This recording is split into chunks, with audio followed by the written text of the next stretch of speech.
Wow! Ganda ng kwarto ni Aling Inday. Si Larry.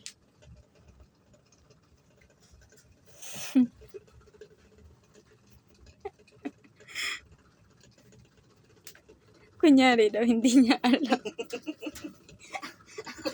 Yung nangyari, di alam. Ang sarap ng buhay ko.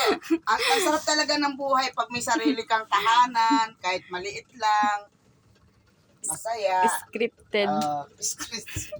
Hi.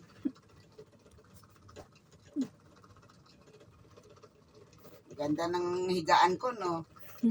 Kahit maliit lang ang tahanan mo, kahit ganito lang, masaya naman. Oh. Ay, magandang hapon sa inyong lahat. Pahinga-hinga lang.